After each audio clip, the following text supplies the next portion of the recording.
अमरावती अमरावती मनपा आरोग्य विभाग अंतर्गत शहरी आरोग्य केंद्र महिंद्रा कॉलनीमधील आरोग्यवर्धनी केंद्र नवसारीमध्ये आयुक्त सौम्या शर्मा चांडक, अतिरिक्त आयुक्त शिल्पा नाईक, आरोग्य अधिकारी डॉक्टर विशाल काळे, साथरोग नियंत्रण अधिकारी डॉक्टर अकीब, वैद्यकीय अधिकारी महिंद्रा कॉलनी यांच्या मार्गदर्शनाच्या माध्यमातून येथील झोपडपट्टीमध्ये असंसर्गजन्य आजाराचे शिबिर, कुष्ठरोग तपासणी तसेच राष्ट्रीय कीटकजन्य कार्यक्रममधील संसर्गजन्य जलजन्य कीटकजन्य आजार मलेरिया, डेंग्यू, चिकनगुन्याचे आजार आहे किंवा नाही यासाठी झोपडपट्टीमधील लहान मुलापासून तर म्हाताऱ्यापर्यंत व गर्भवती महिलांची आरोग्य तपासणी करण्यात आली.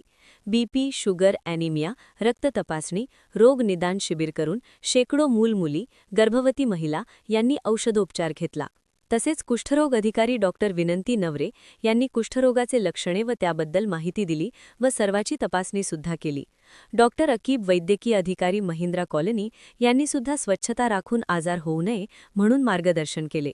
डॉक्टर तौसीफ अन्सारी, वैद्यकीय अधिकारी यांनी सर्व रुग्णांना तपासून औषधोपचार केला.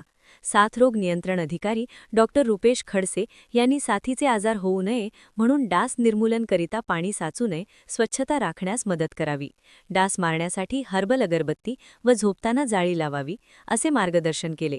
या शिबिरात जोसेफ पीटर सोनार, आरोग्य सेविका वैशाली सुरोशे तसेच स्टाफ नर्स नम्रता मोकळे, आरोग्य सेवक उमेश जाधव, फुरकान अली बेग, संकेत फुलंब्रीकर, लॅब टेक्निशियन किरण फाटकर, आशाताई शैला गावंडे, प्रांजली मोहोड, सुधा खडसे, उषा वानखडे, संध्या पाटेल इत्यादी कर्मचारी वर्ग उपस्थित होते.